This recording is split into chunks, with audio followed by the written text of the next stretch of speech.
Magic നോവലിലേക്ക് ഏവർക്കും സ്വാഗതം. സുധാകർ മംഗളോദയത്തിൻ്റെ അമ്മ വീട് അവസാന ഭാഗം. ഈ നോവൽ നിങ്ങൾക്ക് ഇഷ്ടമാകുന്നുണ്ടെങ്കിൽ ലൈക്ക് ചെയ്ത്, ഷെയർ ചെയ്ത്, സബ്സ്ക്രൈബ് ചെയ്ത് ഹൈപ്പും കൂടി ചെയ്യണേ. എല്ലാം നേരെ ആയാലും എൻ്റെ ഉണ്ണിയെ വീണ്ടും കാണാൻ എനിക്ക് ഭയമാശീലു. അവൻ കാണാൻ വരുമ്പോൾ ഓടി ഒളിക്കാനും എനിക്കാവില്ല. അതിൽ ഭേദം എനിക്ക് മരിക്കാനാണ് ആഗ്രഹം. ഞാൻ ഇപ്പോഴും പറയാ ടീച്ചർ അങ്ങനൊരു വാക്ക് ദൈവത്തിന് കൊടുക്കാൻ പാടില്ലായിരുന്നു. ആ വാക്കിൻ്റെ ശക്തിയിലാണ് ദൈവം എൻ്റെ കുട്ടിയെ കാത്തതെങ്കിലോ ശീലു. ഇപ്പോഴും ഒരബദ്ധമായി അതെനിക്ക് തോന്നണില്ല. എങ്കിൽ ടീച്ചർ ധൈര്യമായി മകനെ കാണൂ. ദൈവം പൊറുക്കും. പുറത്തില്ലെങ്കിലോ ശീലു, പരീക്ഷിക്കാൻ എനിക്കാവില്ല. ദൈവം ഒരു ദുഷ്ടനല്ലെന്ന് ടീച്ചർക്ക് അറിഞ്ഞൂടായോ? അറിയാം. അതുകൊണ്ടാണല്ലോ എൻ്റെ ഉണ്ണിയെ കാത്തത്. ആ നന്ദി ഞാൻ കാട്ടണ്ടേ? ഞാൻ വാക്ക് തെറ്റിക്കില്ല. പേടികൊണ്ടല്ലേ ടീച്ചറെ? അതെ, ടീച്ചർ പൊട്ടിക്കരഞ്ഞു. പേടിക്കേണ്ട ആളല്ല ദൈവമെന്ന് ഞാൻ പറഞ്ഞുവല്ലോ ടീച്ചറെ. അതെനിക്കറിയില്ലേ ശീലു. എനിക്ക് പക്ഷേ മരണത്തെ പേടിയില്ല. 67 കഴിയില്ലേ? നിന്നോട് മാത്രമായി ഞാൻ പറയാ ശീലു, എൻ്റെ ഉണ്ണി വരും മുമ്പേ ഞാൻ ഈ ഭൂമിയിൽ നിന്ന് പോവും. ടീച്ചറെ, ശീലാവതിയുടെ മിഴികൾ ആളി. എന്നുവെച്ച് സ്വയം ജീവൻ കളയൊന്നുമില്ല. ഞാൻ ദൈവത്തോട് യാചിക്കണത് മരണശിക്ഷയാണ് ശീലു. വാക്ക് പാലിച്ചുകൊണ്ട് ഞാൻ ദൈവത്തിൻ്റെ ലോകത്തേക്ക് പോകും. കണ്ണനോടാ ഞാൻ എൻ്റെ കുട്ടിയുടെ ജീവൻ ഇടുന്നത്. വാക്ക് നൽകിയതും അവിടെയാണ്. ഈ തൃക്കൈയിലെ കൃഷ്ണനാണ് എൻ്റെ ഇഷ്ടദൈവം. ശീലു എനിക്ക് എന്നും ഇവിടെ കൂട്ടുവരണം. എനിക്ക് ഈ ഒരേ ഒരു പ്രാർത്ഥനയുള്ളൂ. മരണം തന്നില്ലെങ്കിൽ എനിക്ക് ഭ്രാന്താവും. അതിൽ ഭേദം മരണം തന്നെയാ. ടീച്ചറെ, ശീലാവതി കരഞ്ഞു. എന്തിനാ ശീലു കരയണത്? 67 കഴിഞ്ഞില്ലേ എനിക്ക്? ഇനി ദുഃഖമല്ലാതെ എന്താ ജീവിതത്തിന് കിട്ടാനുള്ളത്? സന്തോഷമായി പോയേക്കാം. ശീലു എനിക്ക് വേണ്ടി പ്രാർത്ഥിക്കണം. ഞാനോ? അതേ ശീലു, കഴിഞ്ഞ ജന്മം നമ്മൾ കൂട്ടുകാരികളായിരുന്നില്ലെങ്കിൽ വരും ജന്മത്തിലെങ്കിലും നമുക്ക് ഉറ്റ കൂട്ടുകാരായി ജനിക്കണം. എനിക്ക് ഈ ഭൂമി മതിയായിട്ടില്ല. മനുഷ്യരോടുള്ള സ്നേഹവും തിരിച്ചു വരാൻ വേണ്ടിയാ ശീലു ഞാൻ പോണത്. നീ എനിക്ക് വേണ്ടി പ്രാർത്ഥിക്കണം. ചുണ്ടുകൾ വിറച്ചെങ്കിലും ശീലാവതി ശബ്ദിച്ചില്ല. രണ്ടാളും തിരികെ ഇല്ലത്തെത്തിയപ്പോൾ അകത്തെ ലാൻഡ് ഫോൺ റിങ് ചെയ്യുന്നുണ്ടായിരുന്നു. ടീച്ചർ തന്നെയാണ് ചെന്ന് ഫോൺ എടുത്തത്. ഞാനാ അമ്മേ. കാതിൽ ശ്രുതിയുടെ ശബ്ദം. എത്തിയ ഉടനെ ഞാൻ വിളിച്ചു, പക്ഷേ ഫോൺ എടുക്കണില്ലായിരുന്നു. ഇന്ന് മുഴുവൻ യാത്രയായിരുന്നു മോളെ. വേണ്ടപ്പെട്ട എല്ലാവരെയും കണ്ടു. ഒടുവിൽ തൃക്കൈയിലെ കണ്ണനെയും. എൻ്റെ വ്യസനം പറയാൻ എനിക്ക് മറ്റൊരിടമില്ലല്ലോ. വയ്യാത്താൾ ഇന്നും ക്ഷേത്രത്തിൽ പോയോ? ശീലം ഉണ്ടായിരുന്നു മോളെ. ഇനി എന്നും എനിക്ക് പോണം. രാവും പകലും ഇപ്പോൾ നെഞ്ചിൽ തീയ.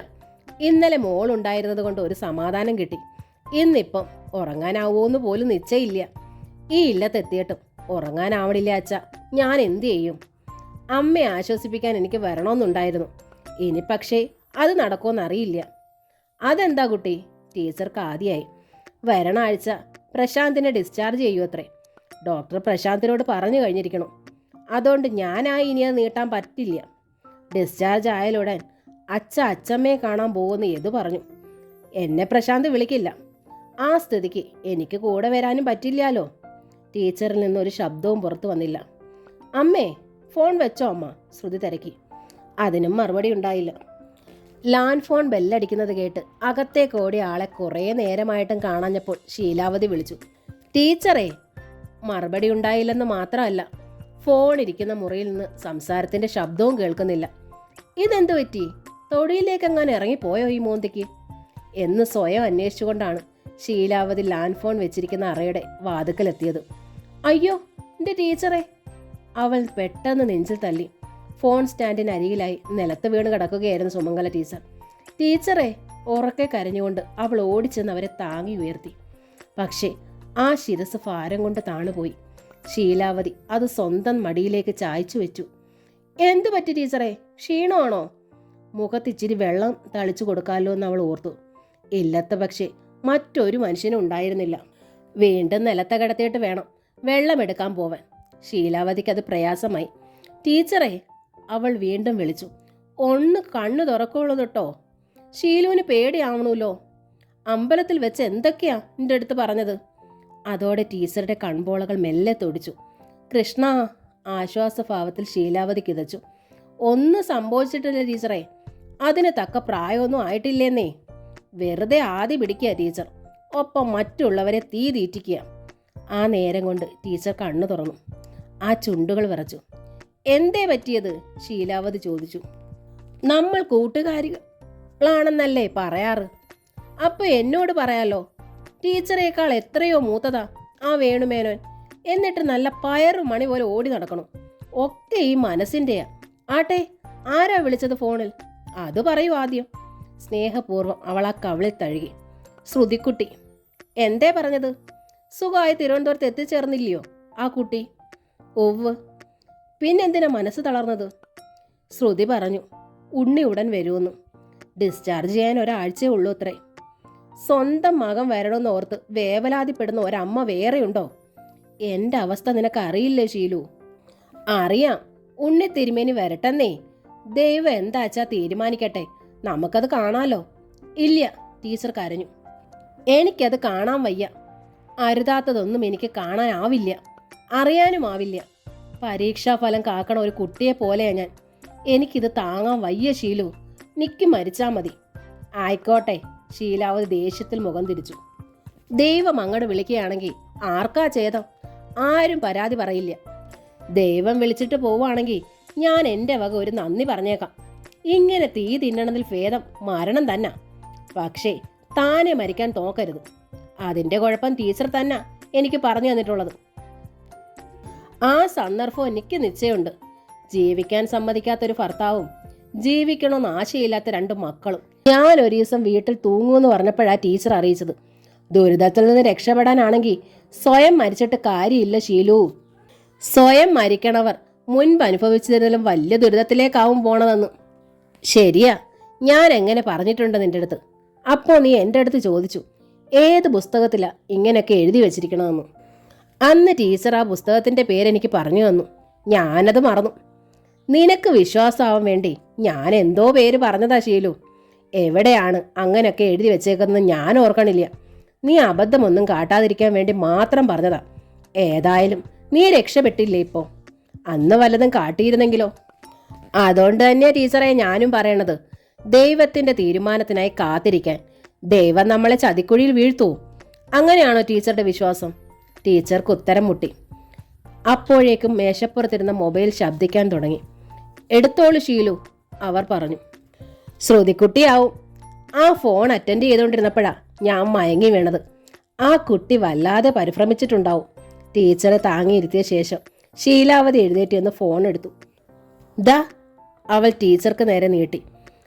ഇത് ഇന്ന് എങ്ങനെയാ സംസാരിക്കുന്നതെന്നും എനിക്കറിയില്ല. ആ പച്ച ബട്ടൺ അമർത്തിയിട്ട് കാതോട് ചേർത്താൽ മതി ഷീലു. നീ സംസാരിച്ചാൽ മതി. ടീച്ചർക്ക് ക്ഷീണമാണെന്ന് പറഞ്ഞോളൂ. മയങ്ങി വീണ കാര്യം പറയണോ? പറഞ്ഞോളൂ. പറഞ്ഞില്ലെങ്കിൽ അവൾക്ക് മനസ്സിലാവും. ഏത് ബട്ടനാണെന്നാ പറഞ്ഞത്? ശീലാവതിക്ക് വീണ്ടും സംശയമായി. ഞാനത് മറന്നുവല്ലോ. പച്ച ഷീലു. പച്ച ബട്ടൺ അമർത്തിയിട്ട് ശീലാവതി ഫോൺ കാതിൽ ചേർത്തു. ഹലോ എന്ന ശ്രുതിയുടെ ശബ്ദം കേട്ടതോടെയാണ് അവർക്ക് സമാധാനമായത്. മോളെ, ഞാൻ ശീലാവതിയാ. അമ്മ എവിടെ? ശ്രുതി തിരക്കി. സംസാരിച്ചുകൊണ്ടിരിക്കണതിടയിൽ പെട്ടെന്ന് ശബ്ദം കേൾക്കാതായി. കട്ട് ചെയ്ത് വീണ്ടും വിളിക്കുമ്പോൾ നമ്പർ ഔട്ട് ഓഫ് ഓർഡർ ആണെന്ന് അനൗൺസ് ചെയ്യുന്നു. അതാ മൊബൈലിൽ വിളിച്ചത്. അമ്മ എവിടെ? അമ്മയ്ക്ക് എന്ത് പറ്റി? അമ്മയ്ക്ക് പെട്ടെന്നൊരു മയക്കം. തലചുറ്റി വീണു കുട്ടി. ഫോൺ കയ്യിൽ നിന്ന് പോയതാവും. ദേ, അതിൻ്റെ കുന്തം തലയെ കുത്തി തൂങ്ങിക്കിടക്കണുണ്ട്. അതാ വിളിച്ചിട്ട് കിട്ടാഞ്ഞതേ. തലചുറ്റി വീണോ? ശ്രുതിക്ക് പരിഭ്രമമായി. എന്നിട്ട് എന്തു പറ്റി ശീലാവതി അമ്മേ? ഡോക്ടറെ വിളിച്ചോ? ഡോക്ടറെ വിളിക്കേണ്ടി ഒന്നും വന്നില്ല. ഞാൻ 2 വട്ടം കുലുക്കി വിളിച്ചപ്പോൾ കണ്ണു തുറന്നു. വർത്തമാനവും പറഞ്ഞു. ഈ ഫോൺ ബെല്ലടിക്കാൻ തുടങ്ങിയപ്പോൾ മോളായിരിക്കുമെന്ന് പറഞ്ഞ് എടുക്കാൻ നിർബന്ധിച്ചത് ടീച്ചർ തന്നെയാ. മോൾ എന്തേ പറഞ്ഞത്? അത് കേട്ടിട്ടാവും മയങ്ങി വീണത്. പ്രശാന്ത് വരണ ആഴ്ച ഡിസ്ചാർജ് ആവുമെന്ന് പറഞ്ഞു. അതന്നെ കാര്യം. എൻ്റെ അടുത്ത് സമ്മതിച്ചേ. ഇങ്ങനെ തുടങ്ങിയാൽ എന്താ ചെയ്യണത് എൻ്റെ കുട്ടി? എനിക്കൊരന്തവും കുന്തവും ഇല്ല. ഈശ്വരവിശ്വാസം അപകടമാവുമോ? അങ്ങനെയൊന്നും ആവില്ല ശീലാവതി അമ്മേ. നിങ്ങളൂടെ പ്രാർത്ഥിച്ചോളൂ. എനിക്കത് തന്നെയല്ലേ ഉള്ളൂ ജോലി. എന്നിട്ടും ഒരു സമാധാനം ഇല്ല എൻ്റെ കുട്ടി. നെഞ്ചിങ്ങനെ എരിയ. വിശ്വാസം ഒന്നുകൂടി ഉറപ്പിച്ചാൽ മതി. ശ്രുതി മെല്ലെ ചിരിക്കണത് ശീലാവതി കേട്ടു. ഒക്കെ ശരിയാവും. വല്ലാതെ കോംപ്ലിക്കേറ്റഡ് ആയ കേസുകൾ അറ്റൻഡ് ചെയ്യുമ്പോൾ ഞാനൊക്കെ ശരിക്കും പ്രാർത്ഥിക്കും. രോഗിക്ക് എന്തെങ്കിലും പിണഞ്ഞാൽ ഡോക്ടറെ കൊല്ലാൻ വരണവരല്ലേ ഇന്നത്തെ സാധാരണ ജനം. പ്രാർത്ഥനകൾ ഫലിക്കണതായി എനിക്ക് തോന്നിയിട്ടുണ്ട് കേട്ടോ. പ്രശാന്തിൻ്റെ കാര്യം തന്നെ പറയാം. അദ്ദേഹം ജീവിതത്തിലേക്ക് തിരിച്ചു വരുമെന്ന് ഞാൻ ഓർത്തതേയില്ല. അതിനുവേണ്ടി പ്രാർത്ഥിച്ചല്ലേ ടീച്ചർ ഇപ്പോൾ ഈ അവസ്ഥയിലായത്. പകരം നീട്ടിക്കൊണ്ടുള്ള പ്രാർത്ഥനയുടെ കുഴപ്പമാ ശീലാവതി അമ്മേ അത്. ദൈവം നമ്മളെക്കാൾ വളരെ ഉയരെയല്ലേ. നമ്മുടേതായ ദൗർബല്യങ്ങൾ വല്ലതും ഈശ്വരനുണ്ടോ? നാം പ്രാർത്ഥിച്ചാൽ മാത്രം പോരെ. ഇനിയിപ്പോൾ അങ്ങനെയൊക്കെ പറഞ്ഞിട്ട് എന്താ കാര്യം? ടീച്ചറുടെ അവസ്ഥയ്ക്ക് ഒരു പോംവഴി പറഞ്ഞതാ. ഞാൻ പറഞ്ഞു തന്നല്ലോ. അപ്പോഴും ആ വർത്തമാനത്തിന് ചിരിയുടെ കിലുക്കമുണ്ടായിരുന്നു. പ്രാർത്ഥിക്കുക. ഇനി മുഴുവൻ 7 ദിവസമുണ്ട്. അത് കഴിഞ്ഞ് എപ്പോൾ വേണമെങ്കിലും പ്രശാന്ത് അവിടെ എത്താം. പക്ഷേ കൂടെ ഞാനുണ്ടാവില്ല, അതുറപ്പാണ്. ഇഷ്ടമില്ലാഞ്ഞിട്ടല്ല. പ്രശാന്ത് കിടക്കണ മുറിയുടെ വാതുക്ക പോലെ ഞാൻ ചെല്ലണമെന്ന് അദ്ദേഹത്തിന് ഇഷ്ടമല്ല. അപ്പോൾ പിന്നെ എന്നെ കൂടെ കൂട്ടുമോ? എന്നാലും എന്തേ കുട്ടി ഈ മാറ്റത്തിന് കാരണം? മാറ്റമെന്ന് പറയാൻ പറ്റില്ല. വിവാഹം കഴിഞ്ഞ ആദ്യ നാളുകളിൽ പോലും ഞങ്ങൾ സന്തോഷത്തിലായിരുന്നില്ല. വിദ്യാഭ്യാസത്തിൻ്റെയും ഉദ്യോഗത്തിൻ്റെയും പൊരുത്തങ്ങൾ മാത്രമേ 2 വീട്ടുകാർ നോക്കിയുള്ള ഇന്നത്തെ രീതി ഇതാണല്ലോ. എന്ന് വെച്ച് ജാതകപ്പൊരുത്തം വേണമെന്നല്ല ഞാൻ പറയണത്. മനസ്സുകളുടെയും സംസ്കാരത്തിൻ്റെയും പൊരുത്തം അത്യാവശ്യമാണ്. പ്രശാന്ത് ഒരു മാൻവർഗവും ഞാനൊരു പുലിവർഗവുമായിരുന്നു. ഞാനിപ്പോൾ സ്വയം പ്രയത്നത്തിലൂടെയും പ്രശാന്തിൻ്റെ അമ്മയുടെ പരിശീലനത്തോടെ ഒരു മാനായി മാറിയിട്ടുണ്ട്. പക്ഷേ പ്രശാന്ത് അത് തിരിച്ചറിയണില്ല. എന്നെയും സുജിത്ത് എന്നൊരു ഡോക്ടറെയും പ്രശാന്തിന് സംശയമായിരുന്നു. മുൻപൊരു കുഴപ്പക്കാരനായിരുന്നു ഈ സുജിത്ത്. ഇപ്പോൾ അയാൾ ഒത്തിരി മാറി. അതിൻ്റെ ഉറപ്പിൽ 2 ആഴ്ച മുമ്പ് കോറിഡോറിൽ വെച്ച് കണ്ടപ്പോൾ സുജിത്തിൻ്റെ ക്ഷേമാന്വേഷണങ്ങൾക്ക് ഞാൻ മറുപടി പറഞ്ഞിരുന്നു. മുകളിലെ കോറിഡോറിൽ നിന്ന് അത് കണ്ട പ്രശാന്ത് തലയണ കുത്തി കീറുകയും ക്ലാസുകൾ എടുത്തെറിഞ്ഞ് ഉടയ്ക്കുകയും ചെയ്തതായി ഒരു സിസ്റ്റർ എൻ്റെ അടുത്ത് വന്ന് പറഞ്ഞിരുന്നു. സ്നേഹം ഉണ്ടെന്ന് എനിക്കും അറിയാം. 100% നല്ലവനുമാണ്. പക്ഷേ എൻ്റെ സ്നേഹം മനസ്സിലാവണില്ലെങ്കിൽ പിന്നെ എന്ത് ചെയ്യും? ദുർവിധി എന്നല്ലേ പറയാൻ പറ്റൂ. ഇതൊക്കെ എനിക്ക് അമ്മയോട് പറയാൻ പറ്റുമോ? ഈ അമ്മയും മകനും തമ്മിൽ കണ്ട എല്ലാം നേരെയാവുമായിരുന്നല്ലോ മോളെ. അത് നടക്കാത്ത അവസ്ഥയല്ലേ. മകൻ തിരിച്ചെത്തും മുമ്പ് മരിക്കാനല്ലേ അമ്മ ആഗ്രഹിക്കണത്. അമ്മ ഒരു മനഃശാസ്ത്രജ്ഞനെ കാണിച്ചാലോ എന്ന് ആലോചിച്ചതാ ഞാൻ. ഏത് മനഃശാസ്ത്രജ്ഞനേക്കാളും ആഴമുള്ള മനസ്സാ അമ്മയുടേത്. എന്നിട്ടും അമ്മയ്ക്ക് സ്വയം തിരുത്താനാവണില്ലെങ്കിൽ പിന്നെ പ്രാർത്ഥിക്കാനല്ലേ കഴിയൂ. ഞാനും പ്രാർത്ഥിക്കാം മോളെ. എന്നാലും ഉണ്ണിക്കുട്ടൻ വരണമൊപ്പം മോളും ഒന്നും കൂടി ഒന്ന് വരാൻ നോക്കണേ. നാണം കെട്ടിട്ടായാലും ഒന്ന് യാചിച്ച് നോക്ക്. അലിഞ്ഞാലോ? എന്നെ കാണുമ്പോഴേ മുഖം തിരിക്കുകയും ഭ്രാന്തമായി പെരുമാറുകയും ചെയ്യുമ്പോൾ എനിക്ക് എങ്ങനെ പരീക്ഷിക്കാനാവും ശീലാവതി അമ്മേ?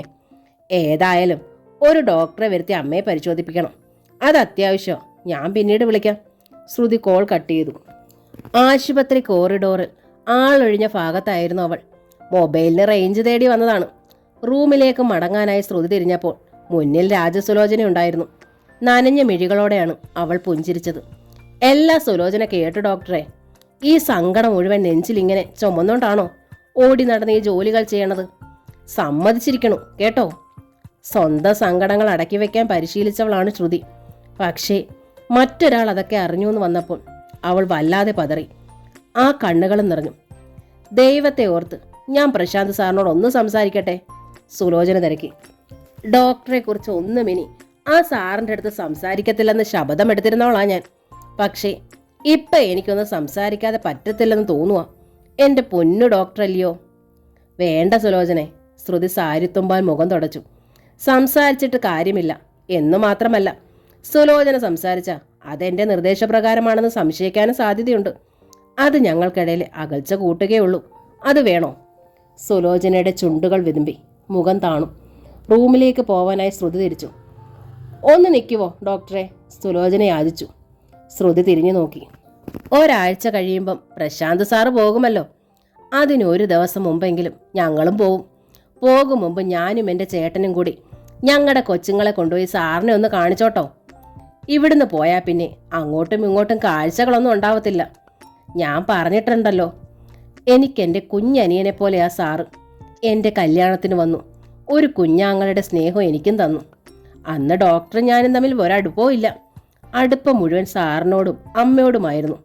അന്നത്തെ ആ പെരുമാറ്റം ഓർക്കുമ്പോൾ ഇത്ര നല്ലൊരു ചെറുപ്പക്കാരനെ ഞാൻ വേറെ കണ്ടിരുന്നില്ല. ഇപ്പോഴും പ്രശാന്തിനെ പോലെ നല്ലവനായ മറ്റൊരു ചെറുപ്പക്കാരൻ എൻ്റെ ഓർമ്മയിൽ ഉണ്ടാവില്ല സുലോചനെ.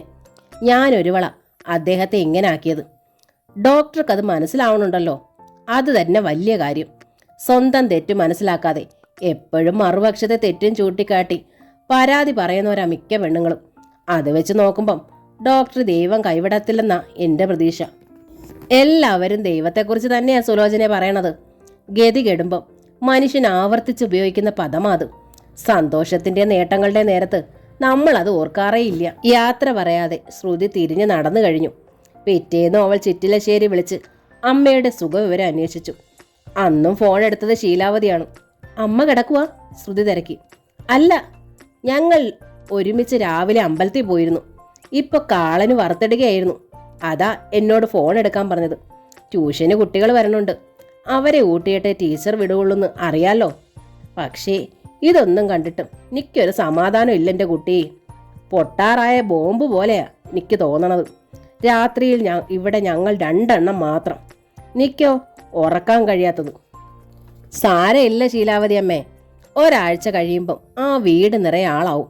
അപ്പോൾ ഉറങ്ങാനല്ല, ശ്വാസം വിടാൻ പോലും നേരം ഉണ്ടാവില്ല ഈ പറയണ ആളിന്.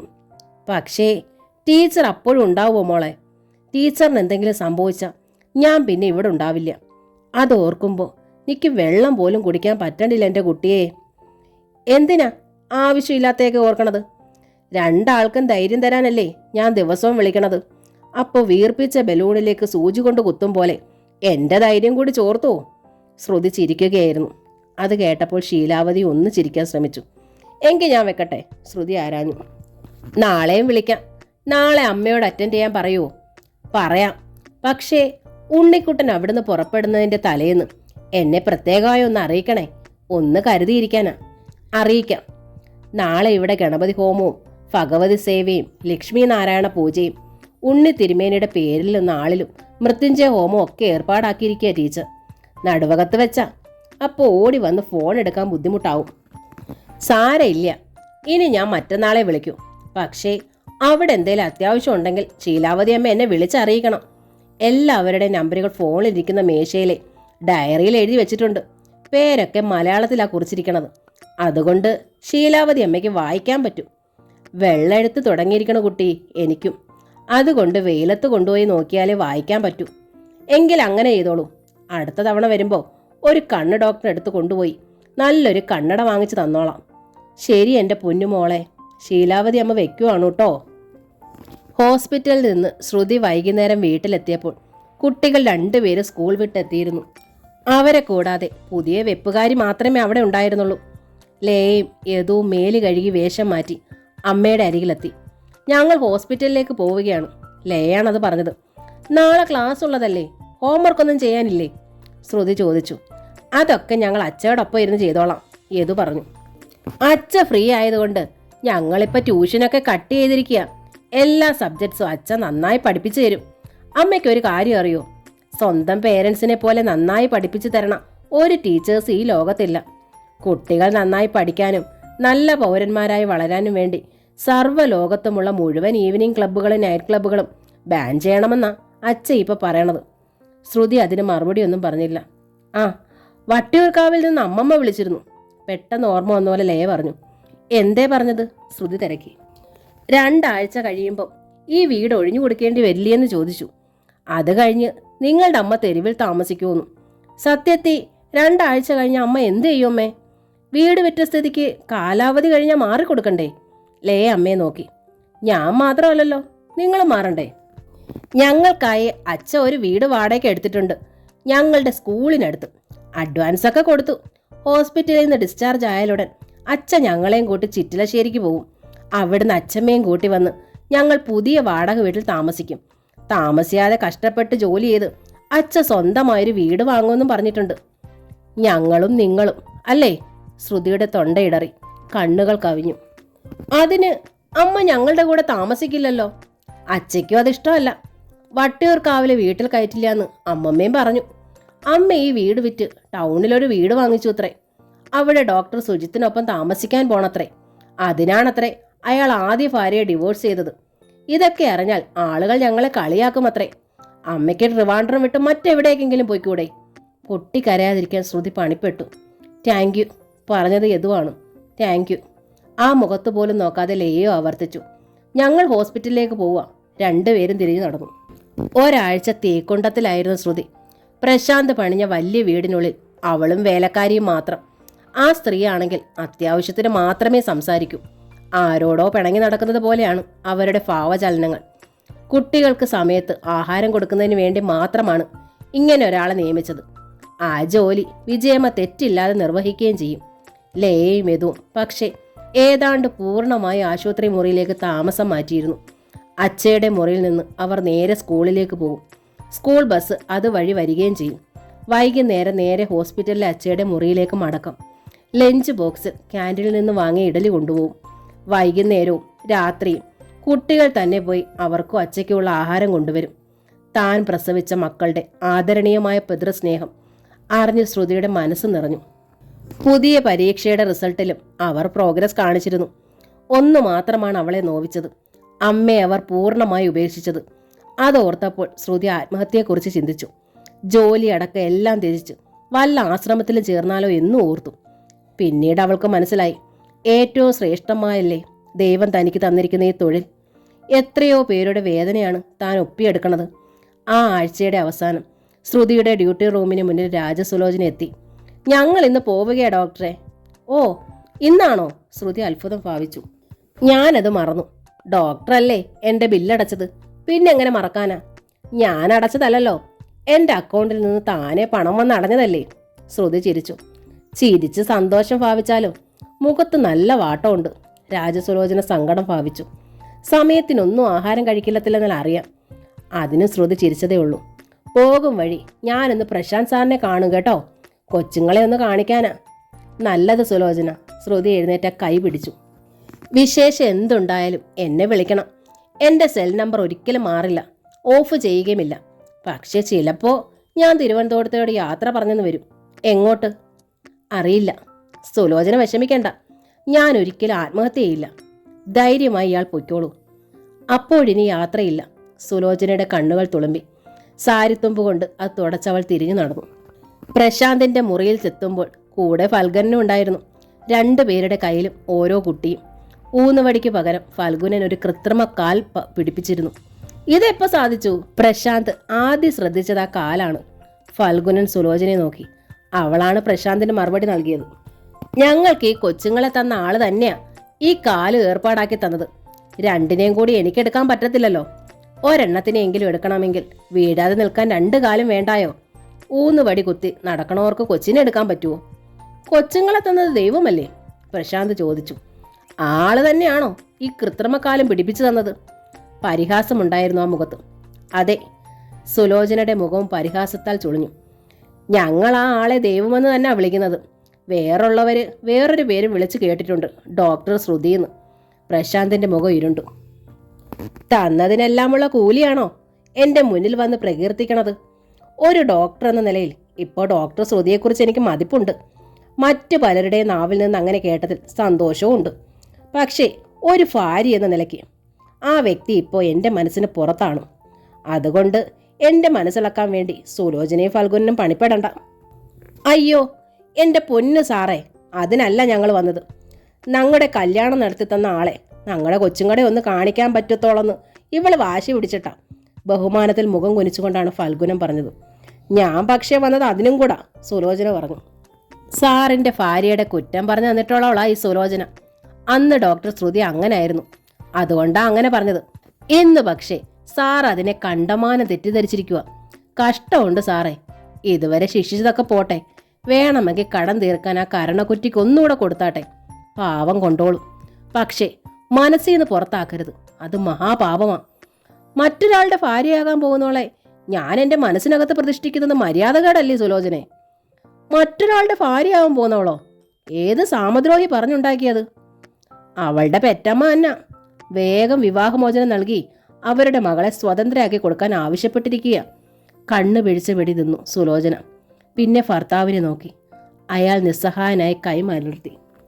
പെറ്റതള്ള മകളെ അടക്കാൻ കുഴി വെട്ടിയെങ്കിൽ പിന്നെ സുലോചനയ്ക്കൊന്നും പറയാനില്ല. താലി കെട്ടിയവൻ്റെ വക ഒരു നുള്ളു മണ്ണൂടെ ആ കുഴിയിലോട്ട് ഇട്ടാട്ടെ. എന്നാൽ സങ്കടമുണ്ട് സാറേ. തെറ്റ് ചെയ്തപ്പോൾ ശിക്ഷിച്ചതിലല്ല, ശരി ചെയ്യാൻ തുടങ്ങിയപ്പോൾ അത് മനസ്സിലാക്കാതെ എല്ലാവരും ചേർന്ന് കഴിവിൽ കയറ്റണതോർത്ത് ഒരവസരം കൊടുക്കായിരുന്നു. ഒരേ ഒരു അവസരമെങ്കിലും. ഏങ്ങലഴിച്ച് കരഞ്ഞു സുലോചന. ലോകത്തോട് മുഴുവൻ പൊറുക്കാൻ കഴിയുന്ന ദേവിയുടെ അവതാരമായ ഒരു അമ്മയുടെ വയറ്റിൽ പിറന്ന മകന് അതിന് കഴിയേണ്ടതായിരുന്നു. വീണ്ടും അവൾ ഫൽഗുനന്റെ നേർക്ക് തിരിഞ്ഞു. പോവാൻ ചേട്ടായി. കുട്ടിയെ മടക്കിപ്പിടിച്ച് സുലോചന തിരിഞ്ഞു നടന്നു. പ്രശാന്തിനെ ദയനീയമായി ഒന്ന് നോക്കിയിട്ട് കുട്ടിയുമായി ഫൽഗുനനും ആ പുറകെ നീങ്ങി. കുറച്ചു കഴിഞ്ഞപ്പോൾ പ്രശാന്തിനെ കാണാൻ ഹോസ്പിറ്റലിൻ്റെ MDയും പ്രധാന ഡോക്ടറുമായ ഡോക്ടർ സോളമൻ ജോസഫും ഭാര്യ ഡോക്ടർ ഷേർലി സോളമനും എത്തി. മിസ്റ്റർ പ്രശാന്തിന് നാളെ വീട്ടിലേക്ക് പോകാം, സോളമൻ ജോസഫ് പുഞ്ചിരിയിൽ അറിയിച്ചു. വേണമെങ്കിൽ ഇന്ന് വൈകിട്ട് പോണതിലും വിരോധമില്ല. കുറേ നാളായി ഇതായിരുന്നല്ലോ താങ്കളുടെ വീട്. സ്വന്തം വീട്ടിലേക്ക് പോവാൻ നല്ല സമയം വല്ലതും നോക്കണമെങ്കിൽ അതാവാം. സമയമൊന്നും എനിക്ക് പ്രശ്നമല്ല ഡോക്ടർ, പ്രശാന്തും പുഞ്ചിരിച്ചു. നാളെ രാവിലെ ഞാൻ പുറപ്പെട്ടോളാം. വീട്ടിൽ ചെന്ന് എൻ്റെ ലഗേജസ് എടുത്ത് ഞാൻ അമ്മയെ കാണാൻ കുട്ടികളുമായി പാലക്കാടിന് പോവുകയാണ്. ശ്രുതി ഉണ്ടാവുമോ? ലീവിൻ്റെ കാര്യമൊന്നും കക്ഷി പറഞ്ഞിട്ടില്ല. ശ്രുതി ഉണ്ടാവില്ല. പ്രശാന്തിൻ്റെ സ്വരം കടുത്തു. എൻ്റെ ഇല്ലം വിറ്റ് ഞാൻ പണിത വീട് എന്നെ അറിയിക്കാതെയാണ് അവൾ വിറ്റത്. അതുകൊണ്ട് തന്നെ ഞങ്ങളുടെ വഴി രണ്ടാണെന്ന് വ്യക്തമായില്ലേ? നിങ്ങൾ രണ്ടുപേരും ഡോക്ടേഴ്സാണ്. നിങ്ങളുടെ പരസ്പര ധാരണയാണ് നിങ്ങൾ നടത്തുന്ന ഈ സ്ഥാപനത്തിൻ്റെ വളർച്ചയ്ക്ക് കാരണമെന്ന് അറിയാമല്ലോ.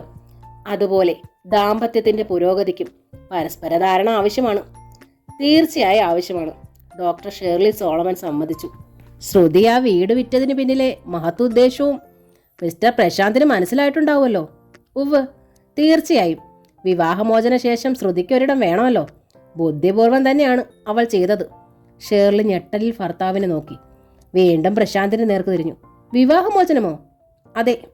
ഞങ്ങൾ പിരിയാൻ തീരുമാനിച്ച കാര്യം ശ്രുതി പറഞ്ഞിട്ടുണ്ടാവുമല്ലോ. ഇല്ല, ശ്രുതി എനിക്കൊരു ഫ്രണ്ടാണ്, ഇപ്പോൾ ഒരു അനുജത്തി. ആ കുട്ടി ഒരിക്കലും അത് ആഗ്രഹിക്കുന്നില്ല പ്രശാന്ത്. എങ്കിൽ ശ്രുതി അത് മറച്ചു. അവൾ പുനർവിവാഹിതയാവാനും തീരുമാനിച്ചിട്ടുണ്ട് ഞങ്ങൾ പിരിഞ്ഞാലുടൻ.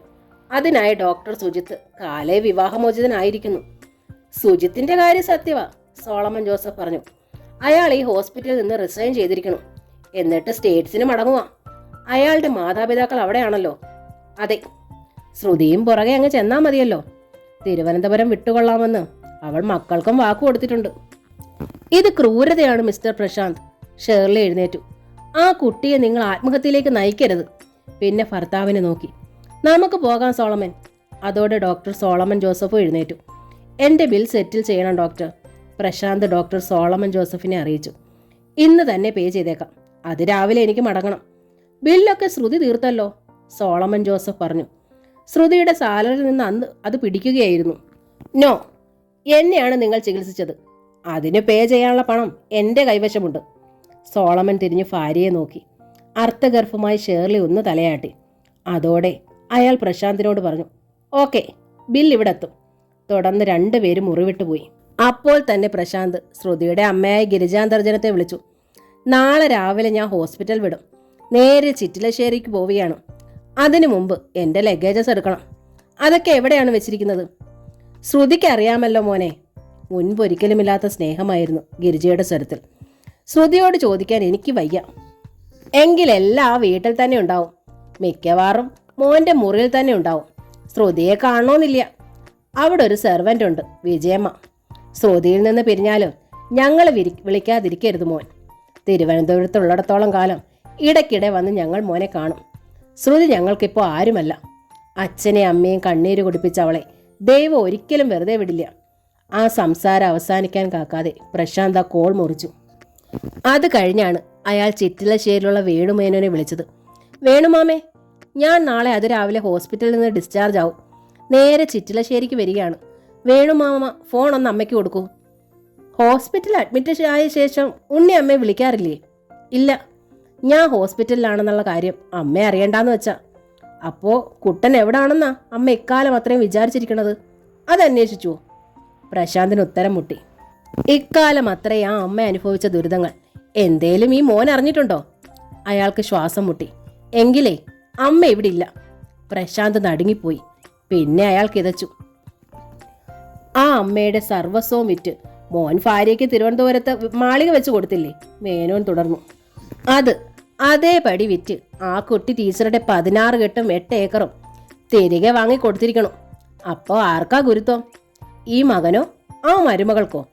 എടോ, മാതാപിതാക്കളോട് കരുണ കാട്ടേണ്ടത് അവർ ജന്മം കൊടുത്ത മക്കളാ, അല്ലാതെ മരുമക്കളല്ല. മക്കൾക്കില്ലാത്തതെണ്ണം മരുമക്കൾക്കുണ്ടാവുമോ? അമ്മയെ വേണമെങ്കിൽ കുട്ടൻ ആ 16 കെട്ടിലേക്ക് ചെല്ലും. ഫോണിൽ ബന്ധപ്പെട്ടാൽ മതിയെങ്കിൽ ആ നമ്പറൊക്കെ മാറി. പുതിയ നമ്പർ ശ്രുതിക്കുട്ടിക്ക് അറിവുണ്ടാവും. താൻ ആശുപത്രിയിൽ അനക്കമറ്റ് കിടന്നപ്പോഴൊക്കെ ആ അമ്മയുടെ കാര്യങ്ങൾ തിരക്കിയത് ആ കുട്ടിയാണ്. ശ്രുതി അപ്പോൾ ഫോണിൽ ചിറ്റിലശ്ശേരിയിലുള്ള സുമംഗല ടീച്ചറുമായിട്ട് സംസാരിക്കുകയായിരുന്നു. നാളെ വെളുപ്പിനെ അമ്മയുടെ മകൻ ഇവിടെ നിന്ന് ചിറ്റിലശ്ശേരിക്ക് പുറപ്പെടും. കൂടെ ഞാൻ ഉണ്ടാവില്ലെന്ന് ഒരിക്കൽ കൂടി പറയാം. പക്ഷേ അമ്മ അവിടെ ഉണ്ടാവണം. ദൈവത്തെ ഓർത്ത് അമ്മ അവിടെ ഇല്ലാതായാൽ പിന്നീട് ആ മകനുണ്ടാവില്ലെന്ന് ഓർത്തോളൂ. അവൾ പറഞ്ഞ് അവസാനിപ്പിച്ച് കോൾ മുറിച്ചതും ടീച്ചർ ഒച്ചത്തിൽ പൊട്ടിക്കരഞ്ഞു. ശീലാവതി അവരെ താങ്ങി പിടിച്ചു. എന്താ ടീച്ചറെ? അവൾക്കൊന്നും മനസ്സിലായില്ല. ആരാ വിളിച്ചത്? ചച്ചു. അതാരാ? ശീലാവതി കണ്ണു മിഴിച്ചു. എൻ്റെ ഉണ്ണിയുടെ വേളി. അത് ശ്രുതിക്കുട്ടിയല്ലേ? ഞാൻ പിന്നെ എന്താ പറഞ്ഞത്? ചച്ചൂന്ന്. ഈശ്വര, എൻ്റെ ഓർമ്മ മൊത്തം പോയോ? എന്താ പറയണമെന്ന് പോലും നിശ്ചയില്ലാതായി. ചച്ചു ഒരു ചെറിയ കുട്ടിയാ. മുൻപ് ഞാൻ താമസിച്ചിരുന്നിടത്തെ എന്നെ വിളിച്ചത് ശ്രുതിക്കുട്ടിയാ. എന്തേ ആ കുട്ടി പറഞ്ഞത്? എൻ്റെ ഉണ്ണി നാളെ വരുമെന്ന്. ഞാൻ എന്താ ചെയ്യുക എൻ്റെ ശീലു? പ്രതീക്ഷിച്ചിരുന്നതല്ലേ ആ വരവ്. നാല് നിക്ക് തലയുറ്റണം. ഓർമ്മ നഷ്ടമാവണം. നിക്ക് തൃക്കയിൽ പോണം ശീലു. എൻ്റെ കണ്ണനെ കാണണം. വഴിയിൽ എൻ്റെ കുട്ടിക്ക് ഒരാപത്തും വരാൻ പാടില്ല. എൻ്റെ ജീവൻ എടുത്തോട്ടെ. സന്ധ്യ ആവുമ്പോഴല്ലേ തൃക്ക തുറക്കൂ. എന്നാലും നമുക്ക് കുളിച്ച് തയ്യാറാവാം. ശരി. തിരിഞ്ഞു നടക്കുമ്പോൾ ശീലാവതി പിറുപിറുത്തു. ഉച്ചയായതല്ലേ ഉള്ളൂ. ഇത്ര നേരത്തെ കുളിച്ച് തയ്യാറാവണം എന്തിനാ? എന്നാലും എനിക്കും ആകെ പരവേശം. എന്താണോ സംഭവിക്കാൻ പോണതിൻ്റെ ഈശ്വരാ. ശീലാവതി തയ്യാറായി വന്നപ്പോൾ ടീച്ചർ അറിയിച്ചു. ഒരു കുട്ടി ഉടുപ്പും ട്രൗസറും വാങ്ങണം ജൗളിക്കടയിൽ നിന്ന്. 5 വയസ്സുള്ളൊരു കുട്ടിയുടെ പാകത്തിന്. അമ്പലത്തിൽ കാണാറുള്ള ആ കുട്ടിക്ക് കൊടുക്കാനാ. അത് മറ്റൊരു ദിവസം പോരെ? ഇനി അത് കഴിഞ്ഞില്ലല്ലോ ശീലു. കുട്ടിക്കുള്ള ഉടുപ്പും ട്രൗസറും വാങ്ങിയിട്ടാണ് രണ്ടാളും ക്ഷേത്രപ്പടവുകളുടെ കീഴിലെത്തിയത്. ശീലു പോയി ആ കുട്ടിയുടെ വീടൊന്ന് നോക്കൂ, ടീച്ചർ ആവശ്യപ്പെട്ടു. ദാ അവിടേക്കാ ആ കുട്ടി ഒരു ദിവസം കൈ ചൂണ്ടിക്കാട്ടിയത്. അവിടെ ഒരു വീടിന്റെ മുഖപ്പ് കാണില്ലേ നീ? അവിടെ പോയി തിരക്കിയാൽ മതി. ഫാനുമതി എന്നാ അമ്മയുടെ പേര് പറഞ്ഞത്. ഫാനുമതി എന്ന പേര് ഈ പരിസരത്ത് ആർക്കും ഞാൻ കേട്ടിട്ടില്ല. ശീലാവതി കൈമലർത്തി. ഇതും നമ്മുടെ ദേശം തന്നെയല്ലേ? നമ്മൾക്കറിയാത്തവരായ ആരാ ഇവിടെ ഉള്ളത്? ഭഗവാൻ വേഷം മാറി വന്നതാച്ചാ. യശോദയെന്നും ദേവകിമെന്നൊക്കെ അല്ലേ പറയൂ. ആ തിരക്കി നോക്കാം ഞാൻ. അവൾ നടന്നു. ശീലാവതി മറിഞ്ഞതും പടവുകളുടെ മുകളിൽ നിന്നൊരു വിളി കേൾക്കായി. അമ്മുമ്മേ. ആകാംക്ഷയിൽ ടീച്ചർ മുഖമുയർത്തി. മുകളിലെ പടിയിൽ പഴയ അതേ സ്ഥാനത്ത് ആ കുട്ടി, ഫാനുമതിയുടെ മകൻ. വരൂ ടീച്ചർ എന്ന് കൈ കാട്ടി. ചന്തത്തിൽ ഇളകിയാടി പടികൾ ഓടിക്കയറി അവൻ ടീച്ചറുടെ മുന്നിൽ വന്നു നിന്നു. കറുത്തിട്ടാണെങ്കിലും നല്ല നീണ്ടു നിവർന്ന താമര ഇതൾ കണ്ണുകൾ, സമൃദ്ധമായ ചുരുൾമുടി, നുണക്കുഴി വിടരുന്ന തുടുത്ത കവിൾത്തടം, മുല്ലമുട്ടുകളുടെ ഭംഗിയുള്ള കൊച്ചരി പല്ലുകൾ. അത് കാട്ടിക്കൊണ്ടുള്ള സുന്ദര മന്ദസ്മേരം. എൻ്റെ കണ്ണനാ മുണ്ണീന്ന് ടീച്ചർ മനസ്സിൽ വിളിച്ചു. കയ്യിലെ പാക്കറ്റ് കുട്ടിയെ ഏൽപ്പിച്ചു. നിന്നെ തേടി എൻ്റെ കൂടെയുള്ള ശീലാവതി നിന്റെ വീട്ടിലേക്ക് പോയിരിക്കുക. ഉടുപ്പിൻ്റെ ഒപ്പം കവറിൽ കുറച്ച് രൂപയുണ്ട്. അത് അമ്മയ്ക്ക് കൊണ്ടു കൊടുക്കണം. ചിലപ്പോ ഈ അമ്മുമ്മ ഇനി നീ കണ്ടില്ലാന്ന് വരും. പഠിച്ച് മിടുക്കനായി വളരണം. അമ്മയെ നോക്കണം. നാടിന് നാശമായിട്ടല്ല, ഉപകാരമായിട്ട് വേണം വളരാൻ, കേട്ടോ? എല്ലാത്തിനും അവൻ സമ്മതത്തിൽ തലകുലുക്കി. ടീച്ചർ ആ കവിളിൽ മെല്ലെ ചുണ്ടമർത്തി. എന്നിട്ട് അറിയിച്ചു, ഇനി പൊയ്ക്കോളൂ കേട്ടോ. അതോടെ അവൻ തിരിഞ്ഞ് പടികൾ ഓടിക്കയറാൻ തുടങ്ങി. അപ്പോഴേക്ക് ശീലാവതി മടങ്ങിയെത്തി. ഈ പരിസരത്തൊരിടത്തും ഫാനുമതി എന്നൊരുത്തി ജീവിച്ചിരിക്കണതേ ഇല്ല ടീച്ചറെ. മുഖപ്പ് കാട്ടിത്തന്ന വീട് ഒരു ഉണ്ണികൃഷ്ണമേനോന്റെയാ.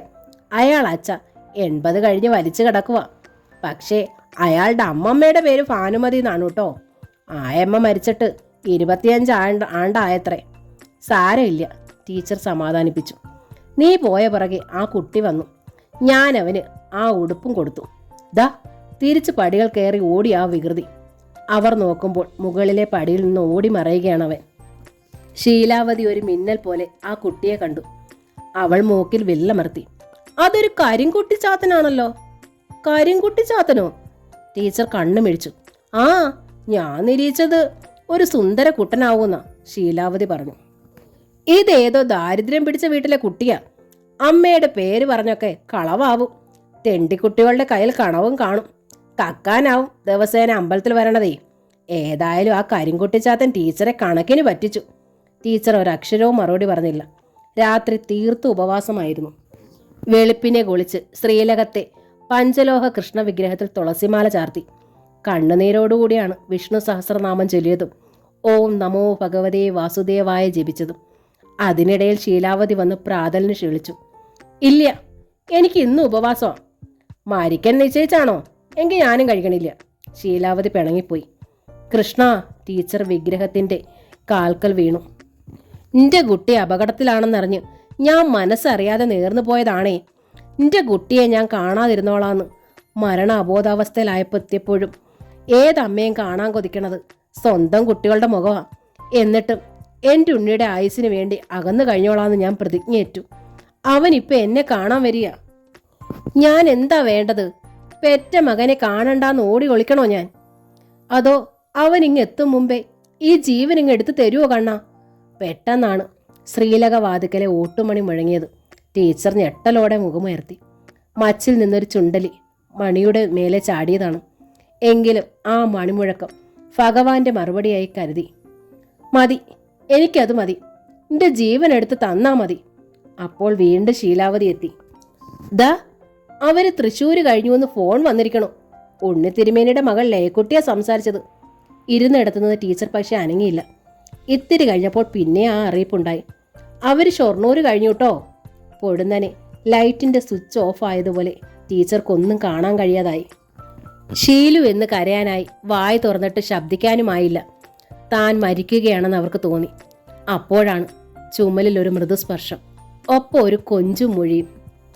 പേടിക്കണ്ടാട്ടോ അമ്മമ്മേ, അമ്പലപ്പടിയിൽ കാണാറുള്ള കണ്ണനാ ഞാൻ. തൃക്കയിലെ കറുമ്പൻ കണ്ണൻ.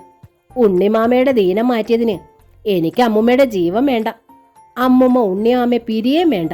എനിക്ക് കുപ്പായോ നിക്കറും തന്നൂലോ, അത് മതി. ഉണ്ണിമാമ വരാറായിട്ടോ, വേഗം ഉമ്മറത്തേക്ക് ചെന്നോളൂ. കണ്ണാ, നിന്റെ പൊന്നോമനെ. ടീച്ചർക്ക് ശബ്ദം കിട്ടി. അവർ കുട്ടിയെ തഴുകി പിടിച്ചു. ഭാനുമതിയുടെ മോനാണെന്ന് പറഞ്ഞത് കളവാണില്ലേ? ഭാനു എന്ന് വെച്ചാൽ സുന്ദരി എന്നല്ലേ? നിന്റെ അമ്മ നല്ല സുന്ദരിയാ. അവൻ വഴുതി മാറിക്കളഞ്ഞു. അതോടെ ആ കാഴ്ചയും തിരികെ വന്നു. മുന്നിൽ ഉണ്ണിയും ലയയും യദുവും. നടന്നെടുത്ത് ഉണ്ണി അമ്മയെ കെട്ടിപ്പിടിച്ചു. എന്നിട്ട് പുറത്തേക്ക് നോക്കി വിളിച്ചു, വന്നോളൂ ശ്രുതി. പിന്നെ അമ്മയോട് പറഞ്ഞു, അമ്മയ്ക്കുള്ള എൻ്റെ സമ്മാനമാ ഇവൾ. ആ പ്രായച്ചിത്തവും പശ്ചാത്താപവും ഒക്കെ ഒത്തിരി വൈകിയാണ് ഞാൻ അറിഞ്ഞത്. ഇനി ഞങ്ങൾ അമ്മയെ വിട്ട് എങ്ങോട്ടും ഇല്ല. മക്കളെ, ടീച്ചർ കുട്ടികളെ വാരി പിടിച്ചു. അപ്പോഴേക്കും ശ്രുതിയും ആ അരികിലെത്തി. ടീച്ചർ അവളെ ചേർത്തണച്ച് ആ നെറുകയിൽ മുകർന്നു. എല്ലാറ്റിനും ഞാൻ എൻ്റെ കണ്ണനോടാ നന്ദി പറയണത്. സുധാകർ മംഗളോദയത്തിൻ്റെ അമ്മ വീട് എന്ന നോവൽ ഇവിടെ പൂർണ്ണമാവുകയാണ്. എൻ്റെ വായനയിൽ എന്തെങ്കിലും തെറ്റുകളോ കുറ്റങ്ങളോ ഉണ്ടെങ്കിൽ ക്ഷമിക്കുക. Thank you.